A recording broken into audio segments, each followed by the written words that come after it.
So this shit happened to me today. We're gonna start with that. Okay. So like I was up at work and I travel to location to location, right? I do HVAC. And I went to in this place called Lounsbury, New York, which is like upstate New York, past Binghamton. Okay. Doing my job, but at the end of the day, my coworker and I were sitting outside because we have to upload our photos, for the job or whatever, right? Sitting outside, minding our own business, and this woman comes out of her car, passenger seat, mind us.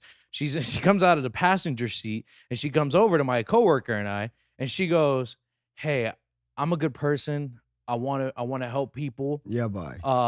So I just want to let you know that ICE is in the area." What the fuck? Yo. What the fuck? She's like, "I just wanted to let you," I wanted to let you know. And she's looking at me. Personally. Yeah, I wanted to let you know that ICE is in the area. And I'm like, "You wanted to let me know?" Right. How do you take that? Yeah. I don't know what that means. And she goes, "No, I wanted you guys to know." Yeah. I'm like, "Thanks. All right, cool." And I was like, "Yo, no way." Like this woman, she was waiting for a Burger King to come out, okay? Wow, okay. In a passenger seat, comes out of the car. This is where you mind your own business, okay? Like that's what that is, bro. Like I can't believe that was my first, like she really took the liberty to get out of her car and be like, "Just so you know, sir." Right. Which means she was watching you the whole time. I think she might have wanted you. That might have been it. I wouldn't have taken that, bro. I wouldn't have taken that down. Not by any means necessary, bro. And She might have wanted you. That was just like, it was an outlandish experience. I was like, how the hell? And she probably was like flabbergasted when I gave her just like, I'm an American. Like the way I talk, you can kind of tell that I've been here for a while. Right.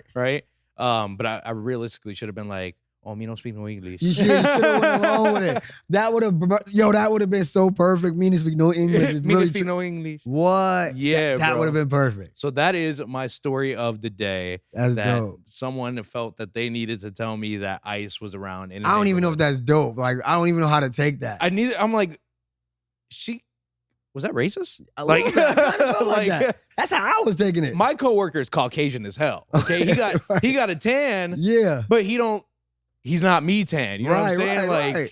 He's like Michael tan. Gotcha. Shout out Michael. Shout out to Mike. My man Mike. And yeah, so I was just flabbergasted, and I was like, all right, well, that's the first. I can't believe that happened. So that is the story of the day. In addition to that, for the longest time, I've been noticing this on the camera. I actually just noticed it last week. Right. This right here has been turned up.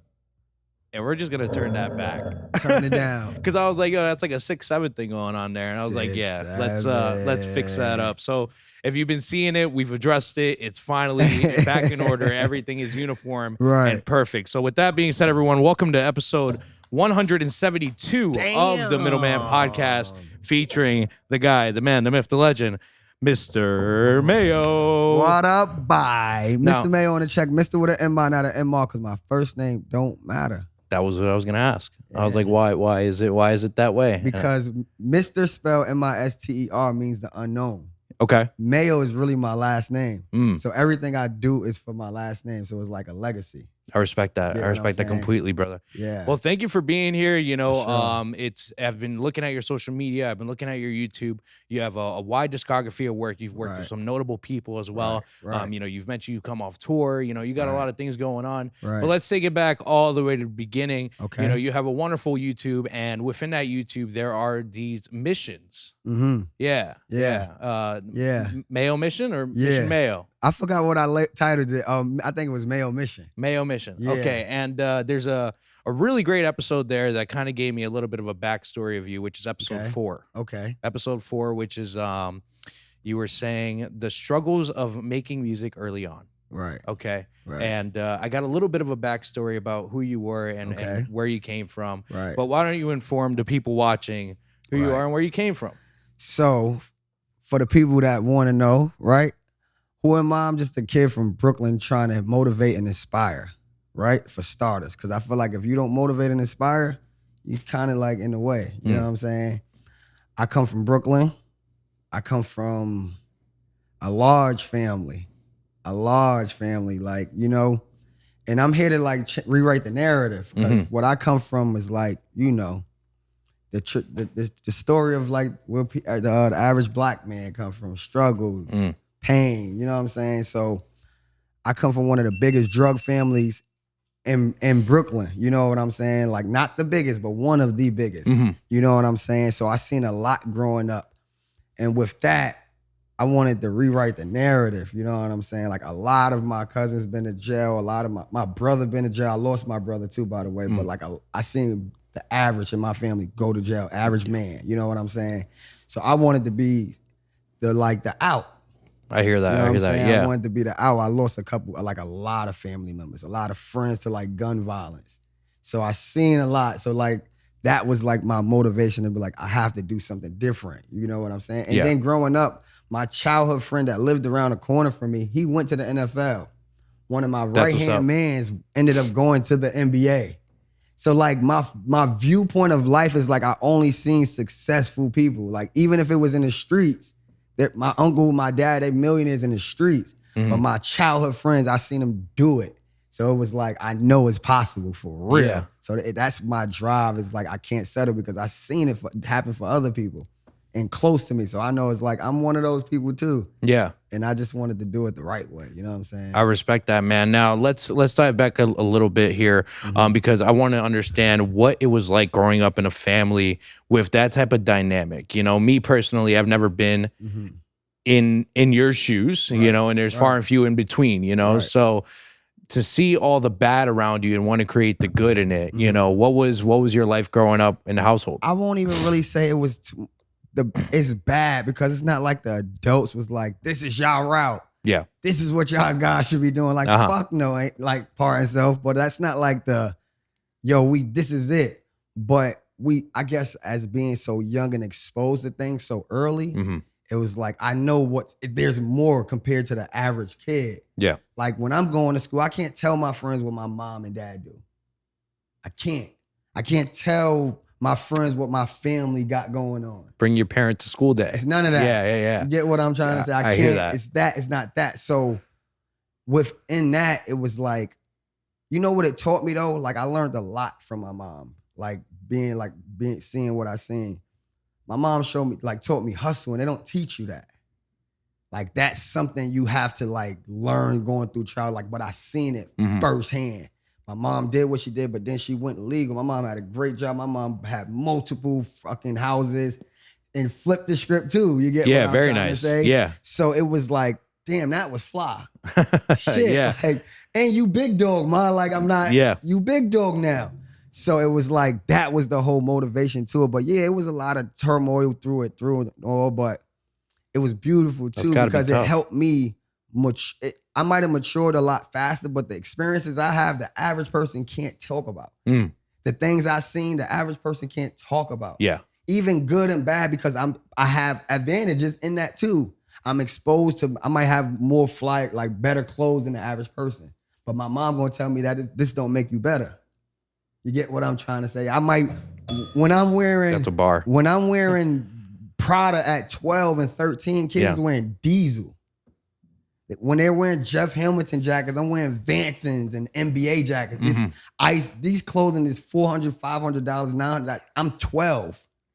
You get what I'm trying to say? But I never treated like I saw my family. It was like my family showed so much love through it all too, because my uncle had a record label as well. So they gave away T-shirts throughout the year. We had our own day in our neighborhood. It was like a whole ensemble. You get what I'm trying to say? Yeah. So with all that, I'm saying it helped me dream big and never stop dreaming. Yeah. I feel like the average person dies when they stop dreaming. Yes. I saw a quote the other day, or I heard the quote the other day, that most men die at the age of 25, Facts. But they're buried when they're 70. When they're 70, 65. That's exactly the reality because, and it's no disrespect to people working or anything, but you're not put here to work. You're put here to figure out what's your purpose, what's your goal, like what do you to fix something. And I think I found my purpose, and my purpose, I feel like, is to help. Okay. Yeah. You know what I'm saying? If we look at all the scriptures and the Bibles, all the Torahs and whatever, there was always one person that helped. They might have not got nothing from it, but they helped. And that was the benefit. So I understand, like, I think the goal for at least for me, I figured out is you give more help, and then that's how you receive your blessings. Like the help is the way. Understood. Yeah. You know what I'm saying? No matter what, like, yeah, people might mess you over through it and all, but your heart look at perfect example. Like, if we're not even gonna keep it like on some like Bible stuff. I don't know your religion or whatever, but like for Jesus, for example. Okay. Right? Yes. They did him foul by. You see what I'm saying? They did him wicked by. Yeah, they did. All he did was hang out with, bro, he hung out with straight. He was in the middle of all the wicked shit. The gangsters, the pedophiles, the rapists. He hung out with them because he was here to clean it up. You get what I'm trying to say? You don't think them people was like, bro, you weird, bro. Get that way. You gonna come help somebody? You weird. Get out of here. They didn't like him for helping. Like him. Yeah. But did it stop him from helping? No, not at all. Period. Yeah. And I think that's the story. That's it. Right there, no matter what. Yeah, people gonna do wrong to you, but no matter what, you have to remain you. And I think that's definitely true 100% because at the end of the day, when people speak about you, they'll always be like, that was someone who helped me out. No matter what, you know, not asking for anything in return. And, you know, what usually happens, there's this thing called karma. And, you know, karma comes back around. Right. And it usually works out as it seems to be working out for you, my friend. Like, it's, you know, listening to that video, watching you just shoot this basketball at a court that I'm very familiar with, as a matter of fact. I used to hoop there all the time. Yeah. Nice crack in, like, the middle of the court there, always. Yeah. But, you know, just listening to your story as you're just speaking to the camera. First off, let me ask you this. What made you want to turn on that camera and just speak on your story right at that moment? You know, it seemed very just... It's like me personally, I feel like I come from an era where I feel like the artist was like it. You know what I'm saying? Okay. And in today's world, we live in a world where everything else exists. Like this guy he does nothing, he just talks on the freaking, like, you see how you have a real situation, a podcast. Yes. And it's positive. Thank you. The average podcast in hip hop is negative. They don't care about no pushing artists. It's not to push the culture forward. It's none of that. So it's like, that's my only way to say certain things. But I also don't like ranting. Okay. So it'll come off like you're ranting when it's just you and the camera. You get what I'm trying to say? But on this space, I could go berserk. And it's like a conversation compared to and it's everything I always wanted to say. You know what I'm saying? I hear it. But that's pretty much it. It's like, that's just my out. I love music. I love cameras. And I just love giving, like, I feel like I'm the face of this what this is, this music of where I'm from. In your bio, it does say the face on Instagram. They probably wouldn't even understand. Everybody's the voice this. I'm the face because I'm showing y'all, not only did I do the negative, I did it. I partake. I did certain things. It's not like I'm just telling you, like, bro, I'm just this square and I did nothing. I partake. I did my dirt, but I also transitioned and I'm at the highest level here too. Coming from where I'm from in my city, I don't know too many guys in my city that's doing what I'm doing without people helping. It's no big homie. It's nobody putting up money. It's nobody making these moves come to play. For perfect example, G-Eazy, I just walked in the hookah spot and he was there. Yeah, I actually just heard that story. I just heard that story on the one interview that you had. It was like 27 minutes long. Who was that interview with? It was like on the bike or something? Yeah, on with Drewski you talking about? It was that with Drewski? Yeah, it was like Meek. It says, Mayo says Meek doesn't want to face him on the bike, something like that. Yeah, he don't want no smoke. Yeah. Oh, you probably talking about when I was, I did so many interviews. That probably was with Drewski. That was the one, I literally just like 20 minutes ago was like, oh, well. Yeah, that was probably with Drewski, but Meek be ducking smoke. Meek, what up, Baii? What up, Baii? That's crazy, man. And also, listening to your story there, you had a heavy basketball influence growing up. That was like, I thought that was the way. Yeah. But I realized, okay, cool, this is a political thing. And in New York City is more favorites. Here's a true story. I was 14 years old, bro, right? I used to play basketball in New York. But my coach lived in Queens in Far Rockaway. I was wilding so much in the tournament. Like, the guy bought me sneakers for the tournament. Like, I'm wilding. He's close friends with Lamar Odom. Like, you probably heard the story. I sat down with Lamar Odom at 14 years old, and he wanted me to play for his basketball team that he was just creating. This prime Lamar Odom in the NBA, like, so I knew I had the talent. I knew I had the abilities, but I just knew the system. Like, even when I went to high school and I tried out for the team, I made the team. But it was like, I know I'm better, but you giving these other people in front of me because they're in front of me. But that shouldn't be the way. It's politics. It is. And I realized that's life. Mm-hmm. That's life, though. Mm-hmm. So I realized that. Who you know, not what you know. That's exactly where I was going with it. Who you know, not what you know. Not what you know. But then he started begging me, yo, can you come play back next year, my 10th grade? Can you come back? I'm like, no, it doesn't make sense because you did me wrong already. Yeah. And I feel like now it's like you don't, nobody there with you and you need me. And I don't like that. Don't do me like that because you saw the potential. And that's the same thing with like music. Like I feel like I've been an underdog my whole life. Mm-hmm. But that's the beauty. I'm like Michael Jordan. You can say the wrong thing and I might not get mad, but it's like, phew, I'm on you. You're going to take it personal. What? And I took that personal. I took that personal. You feel me? Yes. And that's just what it was. So like, yeah, basketball was dope, but I've been in an NBA draft. I watched one of my friends get drafted. I watched one of my friends not in the NBA draft. There, like in the whole thing. Yeah. You know what I'm saying? I went to Greece with one of my other friends. That's awesome. He played for the country in Greece, in Rhodos, Greece. I lived there for 2.5 months. What? Yes. That's sick. Yeah. So like I've been around, when he's training for the NBA, I'm watching Kawhi Leonard practice in Las Vegas. He's coming in by himself with his trainer. He's going off to the side and he's going to work out by himself. And he's going to leave, but he's going to come back 2 days by himself. I looked at my man, I said, oh my God, he is a fucking pro. Do you hear me? Yeah. Alec Burks, me and my homeboy, his name was Jermaine Peterson. Him and Alec Burks going. Alec Burks was my boy after this. I saw him one time after that when he was in the NBA. And he saw me, he was like, yo. But he was so young at that. He was like 17, 18.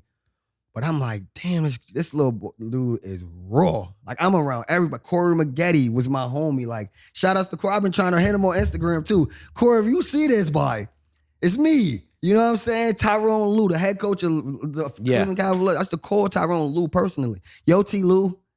Like, my life is a movie. It sounds so fake.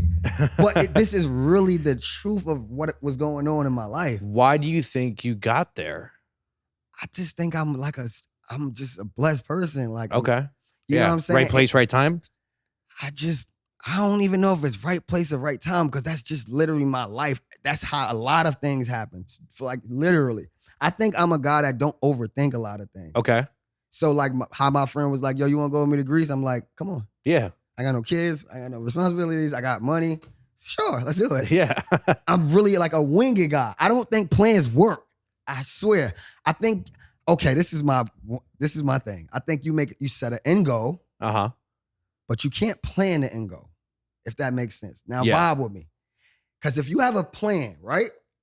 If you plan to go this route, what if something goes wrong and you didn't plan and you figured that out, but it was to an end zone? But what if the first step, something goes completely wrong and you didn't prepare?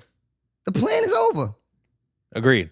Now you're just there. Yeah. But if you winged it and just let the wind take you, the possibilities is endless. And that goes back to my name, the unknown. Mm-hmm. You live in the unknown and you can make the most beautiful thing. It's because it's dark. But in order for you to shine, you need darkness. That's another diamond knowledge there, man. That's what we do there too, man. That's what we do there too. So for real. So listening, it's kind of crazy. I was actually born in Far Rockaway, Queens. So when I heard that, I was like, whoa. I'm like, that's bro. I don't rep New York, unfortunately, because I came up here in 2nd grade. All right. Okay. No, you from New York then. Hey. You from New York? Nah, I had this conversation with the Zone Master Smooth. I said I can't rep it, bro. It's just, yo, Uncle Jimbo, we gotta give him his New York card. It's Uncle a cat Jimbo. to my rap, G, and that's okay. That's okay, bro. Okay. I'm all right with that. Fair. You want to talk about trees, rivers, mountains? I got you. You want to talk about trains? I can't.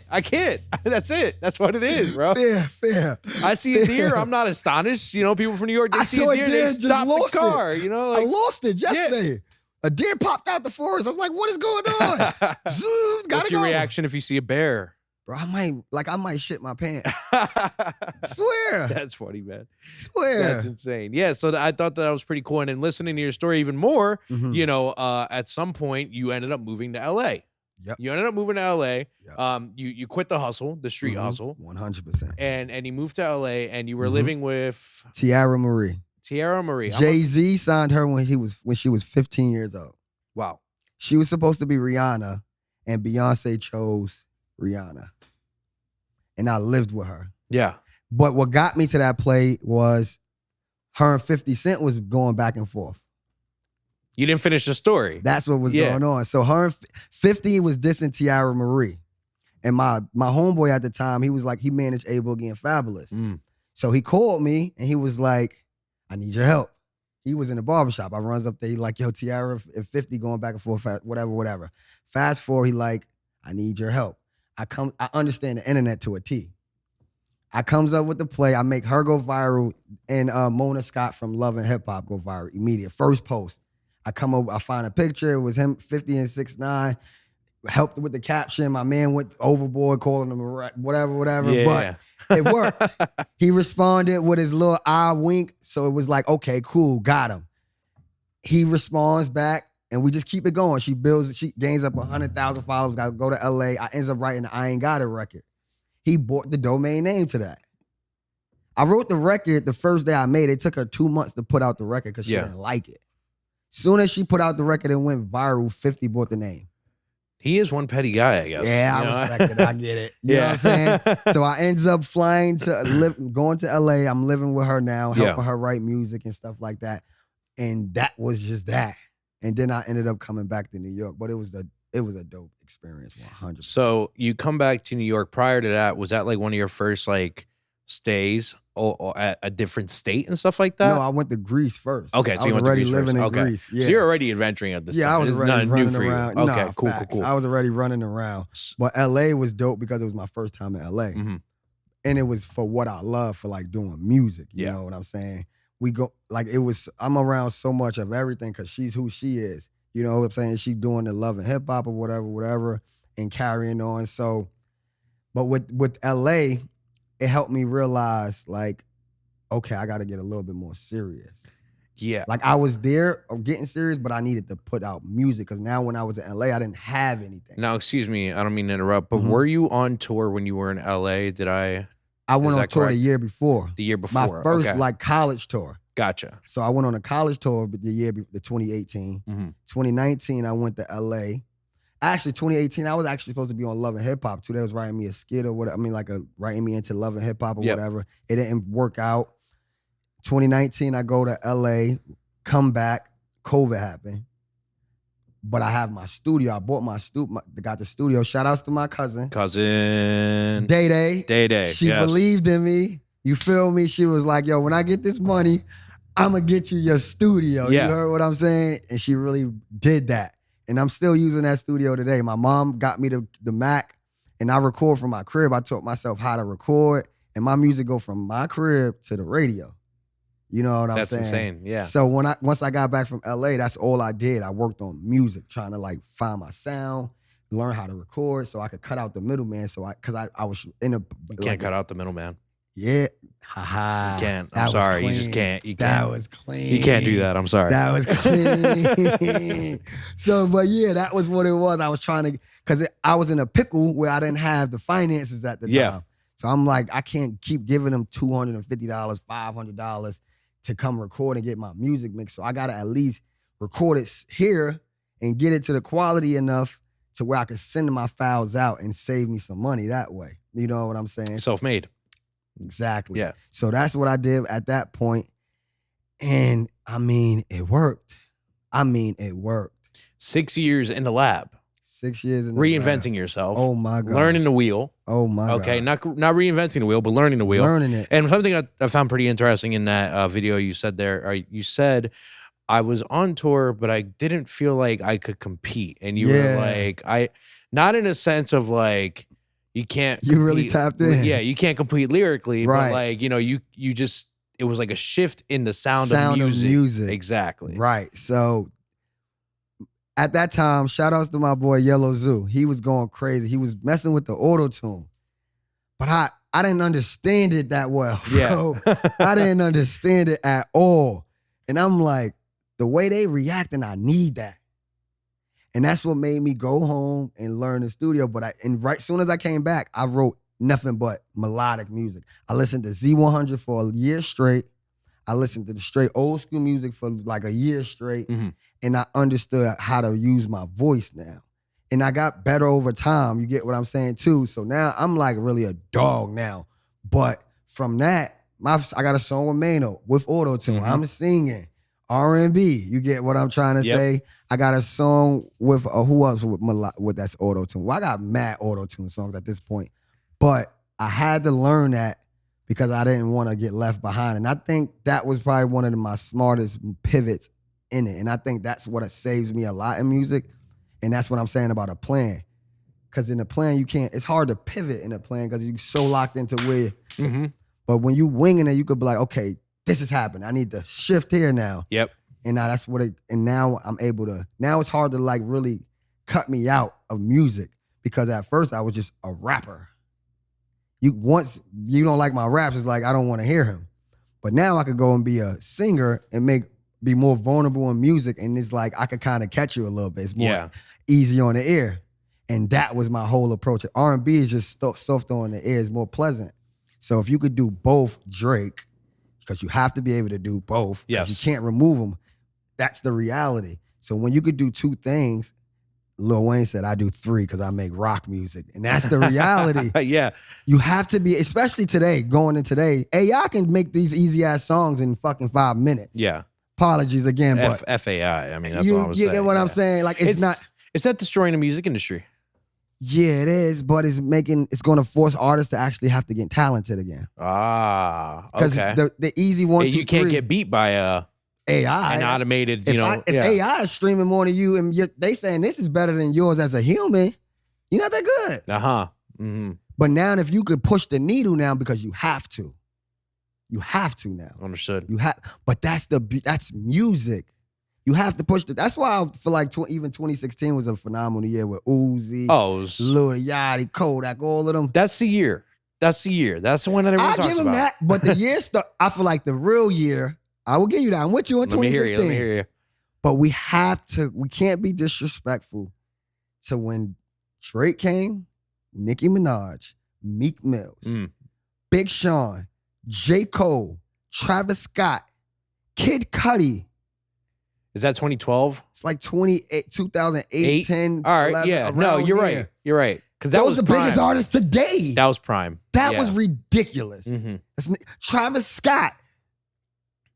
The biggest of the biggest was then. Yeah. And that was, I think, what like paved the way for music at that point. Because today, that's still the biggest artist. Agreed. 100%. Kanye, you can include Kanye there 100%. Too. Yeah. Kanye was before, but we gonna give Kanye. We know who Ye is. Yeah, he's been there first. He's been there forever. But like on the more present, I think 2016 was the last year that music was challenged. I could agree with that statement. Get what I'm trying to say? The XXL, Tentacion. It was like what Playboy experimenting more because he was Magnolia Playboy for the fans that don't know. He wasn't raging anything. He was down with ASAP.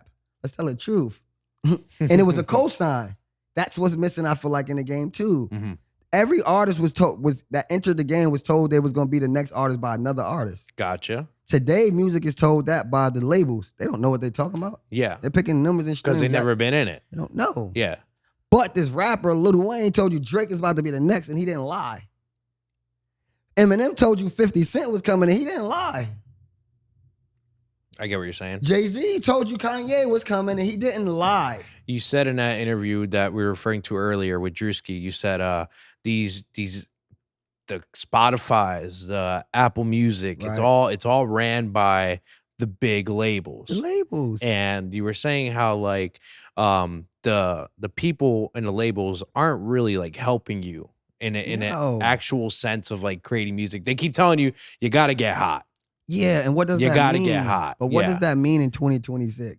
It means you got to have fake streams, botted streams. Like pretty much, that's what you pretty much telling me. Just bot all the way out, get some fake numbers, and then we'll talk to you.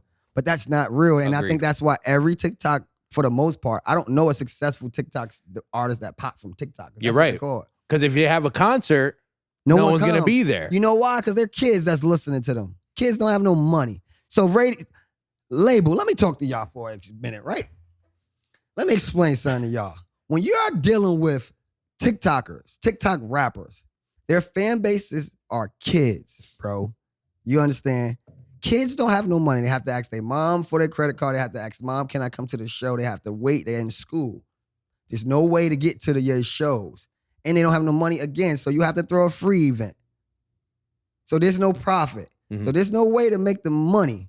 So at that point, we have to get back to, and it's nothing, I'm not saying that the music not even good, because some of it do be cool. Yeah, agreed. Yeah, you know be what I'm catchy. saying? Yeah. The problem comes when that's the only thing. Let's make another one of those. When that's never it. If you pay attention to Cardi B gave you Bodak Yellow, the joint with 21 Savage, and then she went completely left with Bruno Mars. 3 completely different records, bro. Not the same record after another. And that's what the typical artists do. They get one hit, they make the same song. Why? It doesn't make sense. It's not logical. Why would you keep making the same song? You would never top the biggest song. It's the first one. That you started out with, yeah. They heard it. This is the first time you're just making replicas now. You have to be creative. You have to push the dial. But people don't love music today. You're right.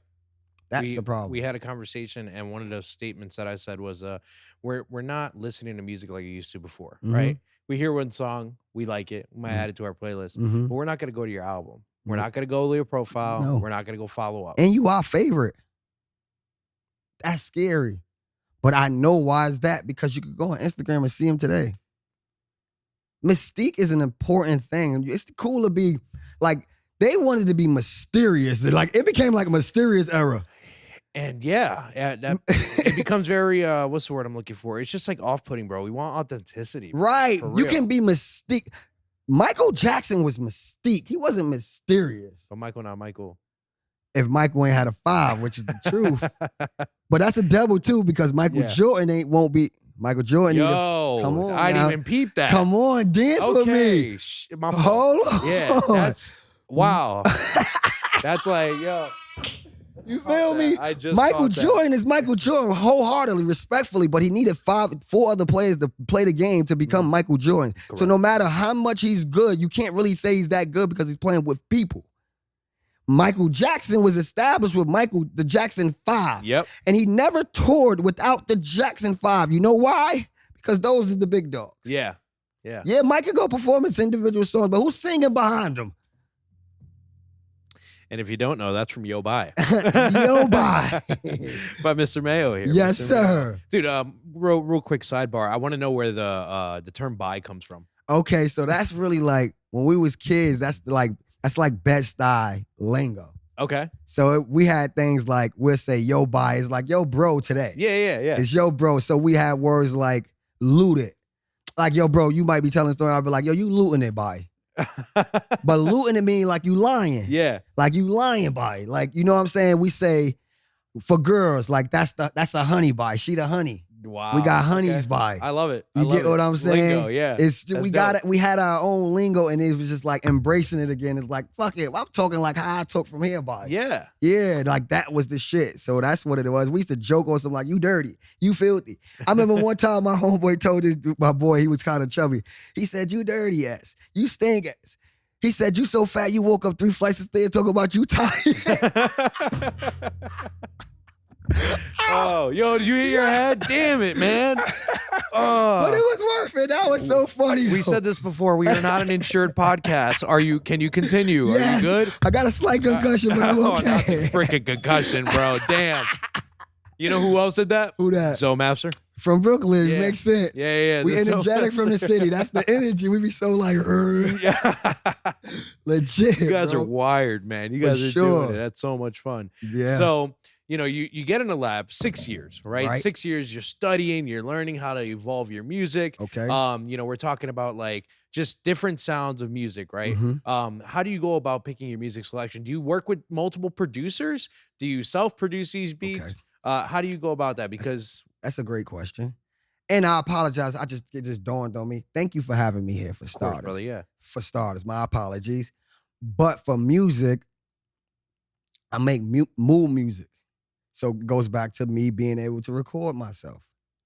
Mood music? It's called mood music. Okay. Because I make whatever mood I'm in. Oh, I didn't hear the D. You know what I'm saying?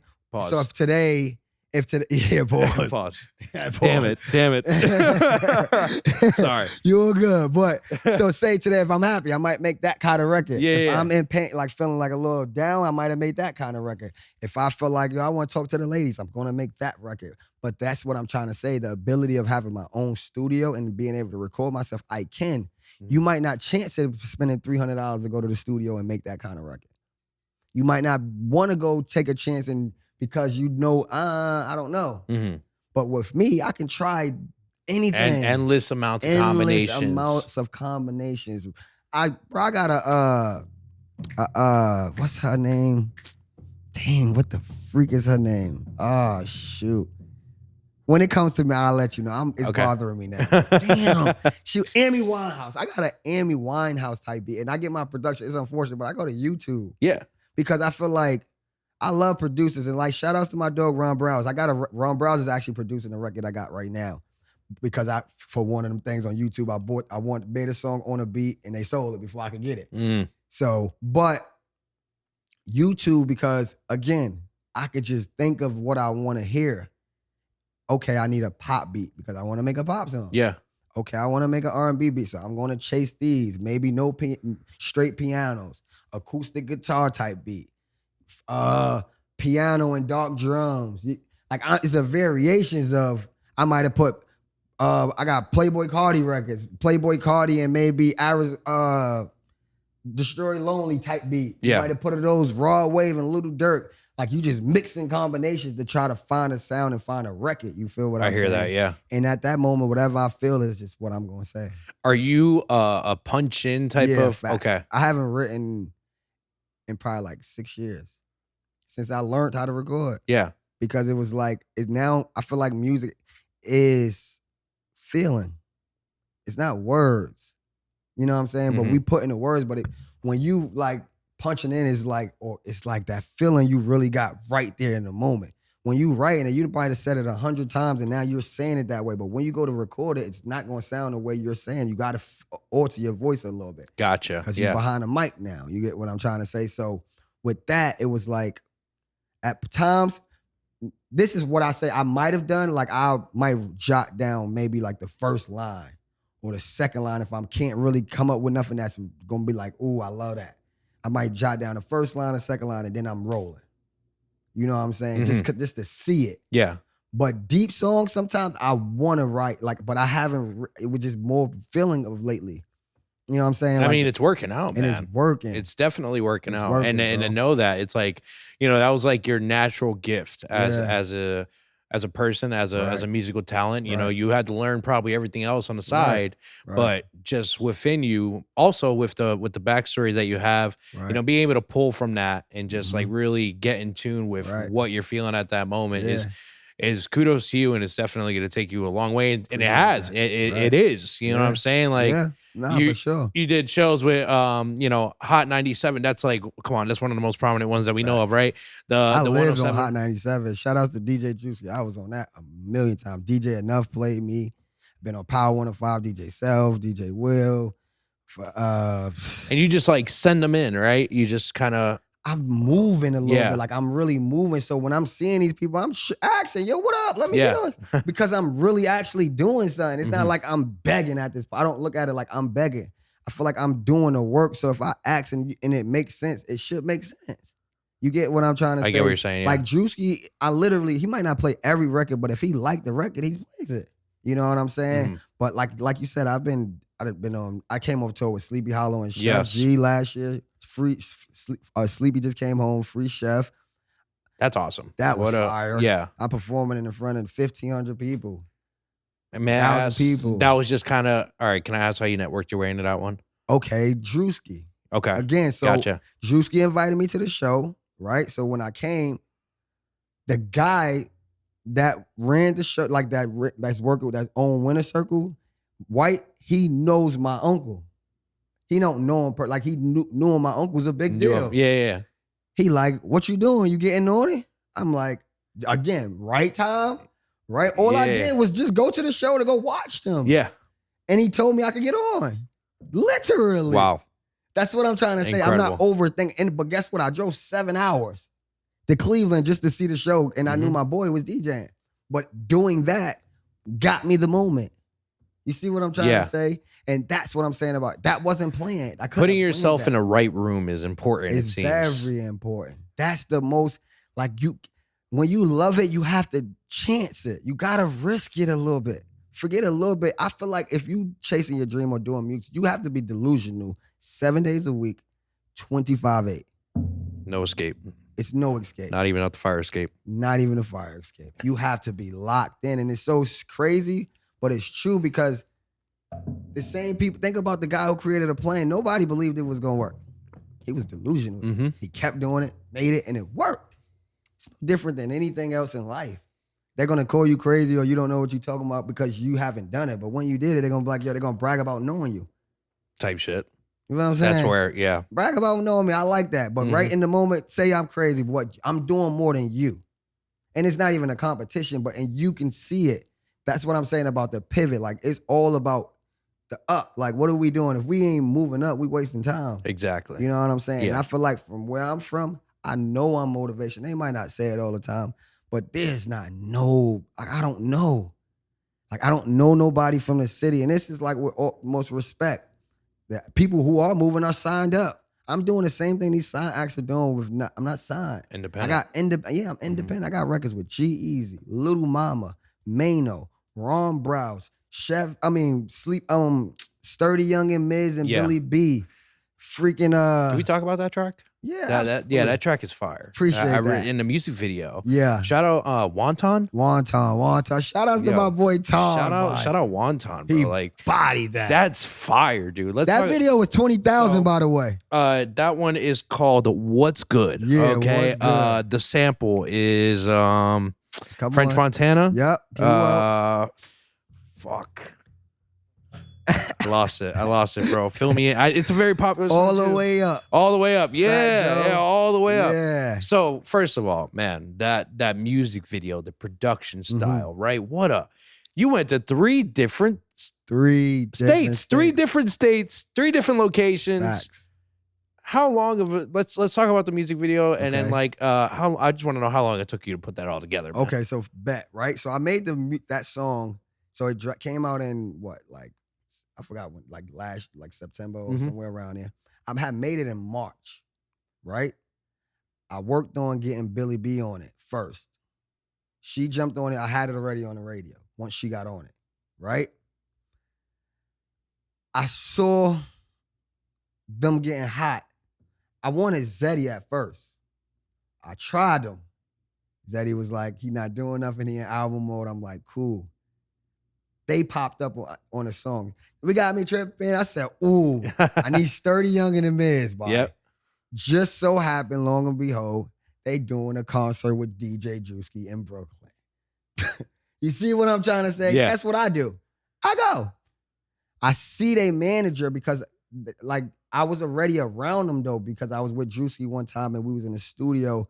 Who was all in the studio? 4-1, Sturdy Young and Miz, and a couple people. This is like early on. This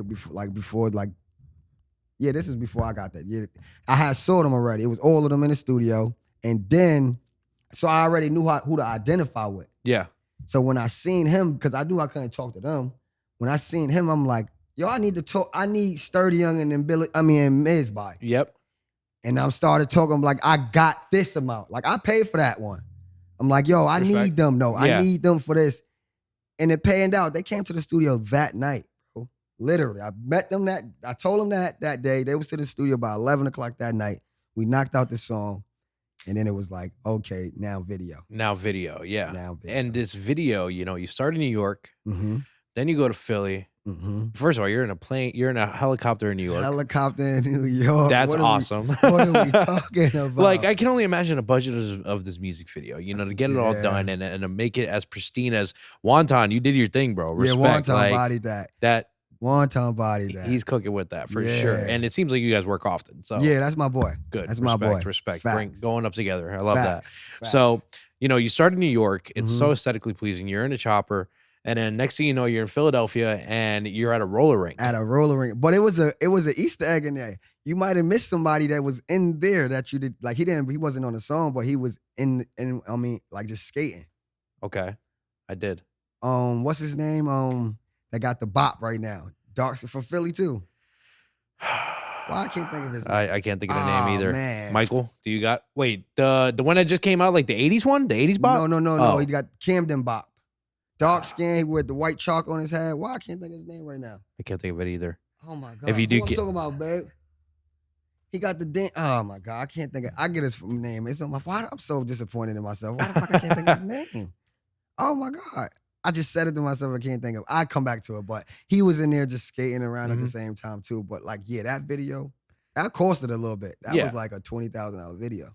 And then independently, and then to end it all off, right? You ended up going to Vegas, Las Vegas, Nevada. Yeah, 100%.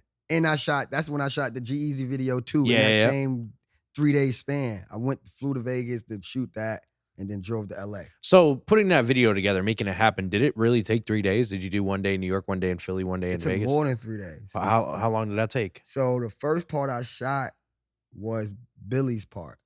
I flew to Vegas in September and did the part with Billy. Then I came back and I planned the roller skating ring with them. Nice. So that was like probably like a couple weeks later. And then I did my part last. So I did it in reverse, actually. You know what I'm saying? And then that's how that came about. But it came out the other way around. Yeah, that's dope. That's fire. Yeah. That's and I feel like I never seen that. Like I haven't seen somebody actually like I'm really. You know who does that? Christopher Nolan. He like shoots movies backwards and brings them back to the front. But I'm sorry. That's hard. But that's why I'm saying, like, you see how you said the video was like what it was to you. Yeah. That's why I do it. You know what I'm saying? Like that's a timeless video, no matter what, because of the way I shot it. You get what I'm trying to say? The effort that's put into the video. What I love most about your music videos is it seems like you're genuinely having the time of your life. A blast. Yeah. I mean, but I do that intentionally. So like that was my first time on a chopper. So I just do my first time, every time. And if I want to do something for the first time, I just do it. So and shoot a video. Yeah, so it can be organic. I went skiing at the American Dream.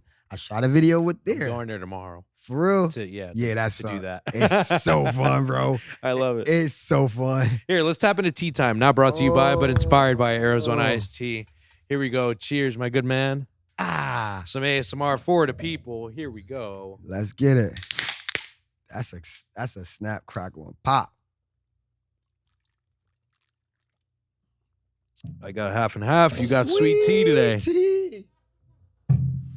Mm-hmm. All right, Mr. Mayo. There are papers and questions within this pot, right? I need you to pick one paper. Hand me the paper because my handwriting is not the best. Okay. It was just reloaded with a fresh batch of questions. Right. And we'll see what the tea time question of the day is. So welcome to Tea Time. Not brought to you by, but inspired by Arizona Iced Tea. They're folded up. Yep, there you go. Perfect. Swing me that, and I will read it aloud. Here we go. So the tea time question of the day is time. All right, this is a good one. I like this one. Okay. If your thoughts were broadcasted through a speaker for 24 hours, no. What's the first thing that'll get you canceled? Holy, what the fuck? And that question comes from Gus the Savage. Once again, I will repeat the question. The question is, if your thoughts were broadcasted through a speaker for 24 hours, what's the first thing that'll get you canceled? What a great question. Do you have one locked and loaded, ready in the chamber? Or you want me to go first? You go first. All right, let me think about it. I'm canceled if I say it. That's not fair. I can't get, like, what? All right, for today, what was going through my head when that woman said, called ICE is out? Right. I'm like, I get very agitated at times, you know? Mm-hmm. Let's play it back. They're like, oh, you need some therapy. I'm like, nah, I'm good. Like, I'm straight. Like, I feel good. Like, everything's all right. But, bro, I was swearing. Like, if someone teased me off, bro, and I can't say it because I'm in a professional setting, bro, that's what'll get me canceled. Will be me calling his mother a dumbass. You know what I'm saying? Like, yeah. Like, that's what it is. That in a 24-hour span, I kind of also think, like, what happens on a daily, right? I think on a daily, I drive a lot for work. someone does some stupid car move, and I got a camera in my whip, and I'm like, I can't do nothing, bro. But like, I'm like, I just want to grab that bottle and just throw it at your car, bro. Just throw it right at your car, man. Yeah. I've really wanted to do that a couple times. And one time, someone cut me off, I threw bro. pennies. That's how you do it. Get a bunch of pennies right there. I got screws in my van, bro. I'll throw some screws down on the road. Throw some tacks down. Yeah, that's what will get me canceled, man. That's what's going on in my mind about it on a 24-hour basis. There's always one dumbass at a day. You know, it's like, wow. What might get me canceled is thinking about flat Earth. Whoa. I will not admit, I will not deny what I believe. You're lying to me. I don't know. All right. Who knows? I don't know. Bro, I've always wanted a flat earther on this platform, bro. Don't tell me you're our first. I don't know. I never say, I never admit it.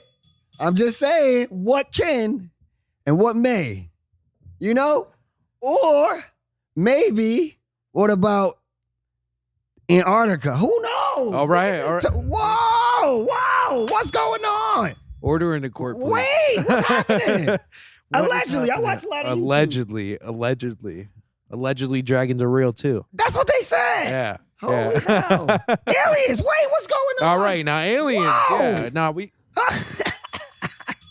Yeah, flat Earth 100% will get you canceled. Yeah, 100%. They got Kyrie canceled. This is what I'm trying to say. They canceled Kyrie because of flat Earth, man. I won't admit and I won't deny. I just don't know. But at some point in the day, that's going to cross your mind and it's going to get broadcasted and everyone's just going to look at you. Like I'm a psycho. He's a psych patient. Yeah. Mandatory. Get him out of here. Get him out of here. That shirt says psycho, not privilege. Okay? Come on now. This is my clothing line, by the way. It is. Oh, you have a clothing line? Yeah, this is me. You know what I'm saying? This is a privilege to live privilege. Let's talk about it. You know what I'm saying? This is a dirt bike trail because I ride dirt bikes. Okay. And then I've been riding dirt bikes since I was 9. You know what I'm saying? Back. I forgot. It says, with the brand, we tell stories. This is more than a shirt. It's a movement. Established in 2025, Brooklyn, New York. Privilege. Here we go. That's dope. Okay. You know so where can I find that? I'm about to reload. So okay. I got you. Don't even. I appreciate it. Yeah. I swear let me know. And you cut it off and make it sleeveless for yourself? Yeah, I did this on my own. I respect that. Michael, to end us off here, what would you broadcast and get canceled for? Let's hear what Michael has. I wouldn't say I would be the best person when I'm watching the World Cup because I hate every country that's versing Argentina. And you saying some bad words. Yo. Yeah, bro. I'm a little stereotypical, whatever team you guys. Oh, yeah? You like that? Bro, like the English? Come on, bro. All right. Deaf to every other team. Yeah. Understood. I get it. And that was Tea Time. Now brought to you by, but inspired by Arizona IC. Cheers. Bow. Mike, I actually started my timer a little late, so can you give me a time check? Damn, really? Sorry, Zach. I'll have to compensate you a little bit. Because I got like 2 more things I need to talk about real quick, all right? Actually, there's probably like 3, but we'll kind of speed round, if you would, if you don't mind. Okay, Opp Not Bro. For sure. Okay, Opp Not Bro, you created your own challenge. Absolutely. Open verse challenge. Right. That was your first open verse challenge. Yeah. How was receptive to the people? It seemed like you made some multiple iterations. I probably had like 20-something people 30-something people that did it. That's awesome. Yeah, for sure. And it was just like I needed a record that needed like to hit the streets. And I just made the record literally for that. And I knew I wanted to get people on it, but when I played it for people, they was like, oh, no, this is crazy. And it made it easy kind of sort of to do it. And I just put a bunch of people in this. I paid for them to go to the studio. Wow. They just had to come up with their bars. I paid for the video. And yeah, I had Mayo on it, Lil Mama, Ron Browse, Yellow Zoo. Yeah. It's all out there, bro. Yeah, it's out there. Great connections with the people that you're making. Absolutely. Like, I knew Lil Mama since I was a kid. I knew Mayo since I was like a kid. I knew Fabulous since I was a kid. Wow. I've been around, yeah. Growing up with all these people, everyone's uplifting each other, and that's what I love to see. Absolutely. So Opp Not Bro, multiple iterations. There was a challenge. You know, it was a really cool thing to see. As an artist, one that I'm actually speaking to create something like that, it's really cool because you're actually one of the first that's been on my platform and has done that. So respect to you in that. Yo Baii is like, that's the one, bro. That's the one. That's the one. That's not the two. It's the video on his way. Don't loading. I just had my show in New York inside an indoor skate park. Your first solo show. First solo show ever. You know what I'm saying? It was amazing. Little Mama pulled up. DJ Drewski pulled up. I'm actually gearing up to do my next one in September. You feel what I'm saying? But like you said, Yo Baii is the one I feel like. And it just went back to me. So the reason why I made Yo Baii quick story, Jay Wick ended up using the same beat. Y'all know who Jay Wick is? The pork chop on a sandwich? He ended up just getting locked up for murder. Oh. And Empire signed him. Okay. So he stole the beat I had. Well, it's not stole. He used the beat I had, but I purchased the beat or whatever. I went on a platform called Judge Sloan. He ends up coming on that was dope. He ends up coming on the same platform, but in the midst of that, I'm eating food. They're eating food. There's too many connections, and then there's not too many pockets or flows you can choose. You get what I'm trying to say? Mm-hmm. So I felt like it was like, oh, he kind of japped me, but I'm not going to be mad. I'm not saying he didn't, whatever it is, what it is. I'm going to make another one, but a little bit more aggressive. You know what I'm saying? With some pressure to it. And it was like, Yo Baii. Yeah. Hey, we pop it with passion. When we fall over the beat, asking what happened. We just be talking our life when we rapping. Yo Baii. Yeah, that song is tough, man. That song makes you want to jump around, dance, have a good time. And that Michael bar is definitely one for the ages now that I've finally get that double. I love a good double entendre, bro. Yeah, I'm not just. It sounds so surface, but when you really like, oh my God, that was kind of crazy. Yeah, exactly. Because I took it as Jackson 5, and then I didn't even think about Michael Jordan. You're 100% right on that. So Yo Baii, check that song out. That song's a hit. Absolutely love it. And then you have an album that you most recently released called "You Will Get It Later." Y'all will get it later. Y'all will get it later. That's my saying. Y'all will get it later because it's like if you don't get it now, you'll get it later, and if you don't, it's like, oh well, that was your loss. You know what I'm saying? So I'm gearing up to drop Y'all Will Get It Later Volume 2 for the ladies. I'm going R&B, strictly for the ladies. Very nice. For the ladies.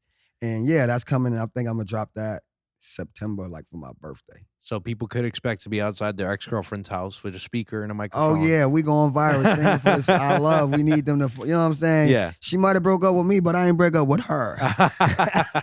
Great reel there. Great reel there. Right. So you said that's coming out when? I'm sorry, I missed that. What's that? The Volume 2. Probably September. I don't want to say the exact date, but September for sure. Okay, cool. I think I'm gearing up for my birthday because I'm pretty much done. I just got to get records mixed. That's what I'm saying. I have so much music now, and I'm just about to like unload, drop another project, 2 projects in 1 year. Who's doing that independently? I don't really know. You're moving independently, man. So kudos to you, man. It's been an absolute pleasure having you here, bro. Appreciate you, bro. You are great balance, great energy. Yo, Baii. One heck of a story, bro. You're in the room with the right people, creating right connections, and as an independent artist, I got nothing but respect and love for you, brother. Same. You know, keep killing it here. I'm a Baii. You know, I'm officially. You're officially a Baii. You definitely officially. We're not gonna get the New York card, but when we see each other, it's Yo Baii. Yeah, hell yeah, I love that, man. Yeah. So before we get off the air here, Mr. Mayo, that's your camera right there. If there's anything that we missed, anything that you want to say to the people watching at home, the floor is yours. What I'm gonna say to y'all is always believe in yourself. Never let nobody tell you what you can and what you can't do. Your story is your story. Your blueprint is your blueprint. Don't follow what nobody else say. You can listen to people for their opinions, but at the end of the day, you got to make the decision to do what you got to do. And no matter what, if you believe in yourself, man, I promise you, up there. Stay delusional. Believe in yourself. For sure. It's been an absolute pleasure having you here, man. And with that being said, I am the man in the middle, Kevin Martinez, signing out. Peace.